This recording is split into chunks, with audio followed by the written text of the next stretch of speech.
Number one, you need to identify the root cause of your jealousy. Why am I feeling jealous? Why do I feel insecure in this relationship? Is it because the person you're in a relationship with or you're married to has given you a reason to become jealous? Maybe they've cheated on you. You found out that they don't care for you as much, or they don't give you as much attention. Before you begin to try to deal with insecurity or jealousy, you must first identify the root cause of that jealousy. Once you're able to trace the source of that jealousy, it's easier for you to deal with. Number two, you want to be able to put a clamp on the images in your head. It's amazing how something so small can snowball into a very big deal. Why? Because of how it's constantly being played in our minds. And the more you look at that image, the more you ruminate on the image, the issues are expanding. You're piecing things that don't have any connections together. Your assumptions are heightened, right? Which makes you now act out your emotions. It takes over your emotions, and you begin to do things that you end up regretting. So you want to put a clamp on the images in your head, and then track down the negative thoughts. What are those obsessive thoughts that come to you? You're consistently thinking, oh, what is he doing now? That guy that called her, is it possible that he's been in bed with them? That thing, those negative thoughts, that inner critic that is telling you you're trusting too much, trusting them too much is risky. All of those negative thoughts, those obsessions, those obsessive thoughts that are not healthy for you, you're going to have to learn to trap them. Okay, because it will do a lot to help you control how you react. Make friends outside of your partner, aka get a life. People tend to think that coupling stops you from having any other life. Your whole life revolves around the person you're dating or around the person that you're married to. I see situations where people begin to once they get into a relationship, they lose all their friendships. They stop calling their friends, they stop hanging out. They are always with this person that they're in a relationship with. It could have a boomeranging effect where you begin to choke the relationship. You become too clingy. And if the person that you're in a relationship with has a life, you will feel neglected. And because you feel neglected, your thoughts begin to travel that you're not important, or because they're taking you for granted, or something is happening, which is connoting that they may be cheating on you or playing with your emotions. The next point is that you need to let go of your past.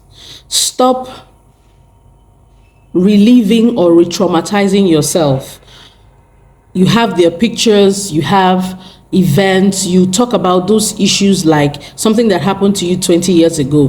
When you're talking about it now, it sounds like it happened 2 minutes ago. You're going to have to learn the act of forgiving. That forgiveness is not about the other person. It's not you letting go of a prisoner. It's setting yourself free, right? If you need to block them on social media, by all means. Cleanse your mental space, your physical space of them, right? And if it's in a case where it's a marriage situation, of course, you can't cleanse yourself of your spouse. What do? The last point I mentioned, which is making friends outside of your spouse, would do a whole lot with helping you to build back your self-esteem, right? And then finally, you have to, depending on the severity of what you're dealing with, you may not be able to walk through it alone. You need the help of a trained professional to help you build back your self-esteem, create boundaries, mental boundaries, and brain filters that help you to stay sane in a relationship where it feels like you're struggling with insecurity, or your partner is giving you a reason to feel insecure. You can actually be in a marriage in a marriage like that and lose every iota of insecurity that you feel, irrespective of what they do or they don't do. That can be thoughts that you can get in therapy if you work with a trained professional. So I would greatly recommend that for you. And then lastly, you also need to understand that your greatest fear or in the relationship, whether it's a dating relationship or a married relationship, is your fear of losing that person that you love. But the truth is that your compulsive attitude, your possessiveness is definitely going to end up giving you that result that you dread the most, which is them getting tired of you and walking away. Nobody wants to be with someone who is consistently breathing down their neck, who can trust them, who they need to always walk on eggshells around, who they need to explain their every second to.